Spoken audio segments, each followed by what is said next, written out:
Halo para pembelajar sukses, sebelumnya kita telah membahas mengenai prinsip Pareto. Kali ini kita akan membahas mengenai delegasi, alasan dan tujuannya. Delegasi adalah suatu penugasan atau pelimpahan tanggung jawab dan wewenang kepada orang lain, biasanya dari atasan ke bawahannya untuk melaksanakan suatu kegiatan tertentu. Itu adalah delegasi. Gitu ya. Jadi delegasi itu bukanlah yang sudah ada di job desk bawahan. Itu sudah menjadi pekerjaannya dia. Delegasi itu adalah kuncinya adalah pelimpahan tanggung jawab dan wewenang. Yang seharusnya itu merupakan tanggung jawab dan wewenang kita, yang harusnya kita lakukan, kita limpahkan ke orang lain, dalam hal ini ke bawahan. Gitu ya. Jadi ini ekstra tanggung jawab dan ekstra wewenang yang dilimpahkan oleh kita ke bawahan kita untuk sementara waktu. Gitu ya, sampai dia selesai baru dia terus mengerjakan yang pekerjaan rutinnya. Jadi ini di luar dari pekerjaan rutin sebetulnya. Nah, itu adalah definisi delegasi. Alasannya apa? Alasan delegasi dan tujuannya adalah pertama, untuk produktivitas dan sinergi tim, meningkatkan produktivitas juga. Ya. Maksudnya apa? Produktivitas dari kita, gitu ya. Tadi contohnya, sesuatu yang urgent important atau yang urgent aja tapi nggak important, Anda delegasikan kepada tim Anda.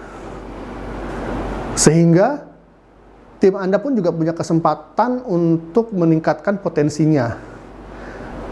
Karena dia mendapatkan wewenang dan tanggung jawab tambahan itu.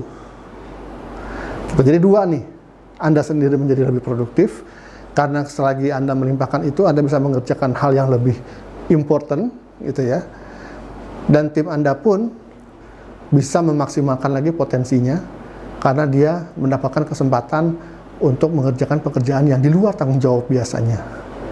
Gitu ya. Jadi dari sini pun kita bisa melihat mana tim kita yang memang siap untuk mengerjakan pekerjaan yang lebih kompleks lagi, misalnya. Mana yang belum siap, mana yang siap. Gitu ya. Jadi di sini pun kita bisa melihat nanti kemungkinan di masa depannya. Nah, kemudian manfaat delegasi itu sendiri tadi ya bisa lihat dari tiga hal, dari tiga perspektif maksud saya, yaitu dari perspektif atasan, yaitu kita, ya. Kalau kita mendelegasikan ke bawahan, kita sebagai atasan mendapatkan manfaat. Pertama, tadi kita mendapatkan produktivitas kerja yang lebih baik, dan juga kita bisa mengenal bawahan kita dengan lebih baik, gitu ya. Kemudian manfaat buat bawahan juga sudah dibahas sebetulnya, yaitu dia bisa meningkatkan potensinya lagi, ya, karena ini adalah peluang growth development dia, ya, mengerjakan pekerjaan yang di luar pekerjaan rutinnya. Yang ketiga, manfaat buat organisasi secara keseluruhan, yaitu semakin baiknya pencapaian target, gitu ya.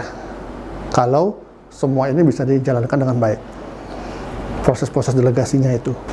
Dalam melakukan delegasi kita harus paham tentang dasar-dasarnya, gitu ya, agar hasil delegasinya itu efektif.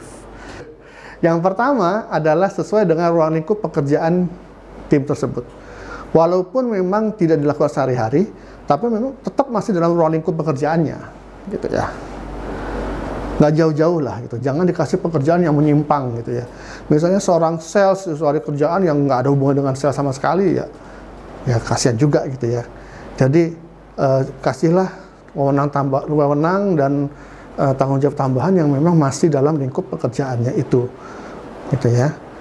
Sesuai dengan wewenangnya juga. Contoh, maksudnya sesuai dengan lingkup wewenangnya yang menurut Anda masih aman untuk dilimpahkan, gitu ya. Misalnya kalau dia harus dikasih tambahan pekerjaan yang melibatkan pengelolaan aset yang sekian miliar, ya walaupun sebetulnya dia juga tidak punya wewenang untuk itu, ya jangan gitu ya. Jadi Anda bisa tambahkan sedikit yang lebih sesuai gitu ya. Jangan yang langsung terlalu besar gitu ya. Dan tetap prinsip berikutnya adalah atasan menjadi penanggung jawab akhir. Artinya semua keputusan balik lagi ke atasan, gitu ya. Apakah hasilnya baik atau tidak, apakah yang harus dilanjutkan kemudian, dan seterusnya. Gitu ya. Itu adalah prinsip dasar dari delegasi. Proses delegasi yang efektif adalah sebagai berikut. Yang pertama adalah right person. Ya. Orang yang tepat tadi. Ya, sesuai dengan wewenangnya, sesuai dengan job desk-nya, atau sesuai dengan lingkup pekerjaannya. Clear goal. Jadi ketika Anda memberikan delegasi, Anda harus benar-benar jelas memberitahu tujuan dari delegasi pekerjaan ini apa. Gitu ya, sehingga dia juga paham. Karena kan dia belum pernah melakukannya sebelumnya, jadi harus dijelaskan benar-benar tujuannya apa. Yang menjadi kriteria keberhasilan dari pekerjaan ini apa, atau dari tugas ini. Nomor 3, delegasikan semuanya, jangan separuh-separuh gitu ya. Artinya dari A sampai Z Anda harus berikan gitu ya. Jangan separuh-separuh, jangan ada yang sampai dilengkap, di skip gitu ya, padahal dia harus melalui proses itu. Berikan deadline yang realistis buat dia, bukan yang buat kita. Mungkin kita bisa menyelesaikannya dalam 1 jam, tapi mungkin dia butuh waktu 2 jam. Karena baru pertama kali, dia butuh proses pembelajaran. Ya, kemudian ada review-reviewnya. Walaupun kita delegasikan, bukan berarti kita lepas tangan, gitu ya. Selesai nggak selesai, tanggung jawab dia, nggak begitu, gitu ya. Tadi balik lagi balik lagi ke tanggung jawabnya adalah ke kita. Jadi kita harus melakukan regular review. Ya, sudah berapa persen? Ya, ada kendala apa? Anda bisa review dengan dia, gitu ya. Anda coaching dia, ada mentoring dia, gitu ya. Sehingga dia bisa lebih confident untuk melanjutkan delegasinya itu. Dan terakhir, ya, kasih kredit atau kasih pujian atau kasih semacam motivasi agar dia semangat gitu ya. Ketika selesai dengan baik, Anda kasih motivasi. Kalau misalnya ada yang belum berhasil, ya, Anda fokuskan kepada hal-hal yang dia bisa tingkatkan. Itu adalah proses delegasi yang efektif.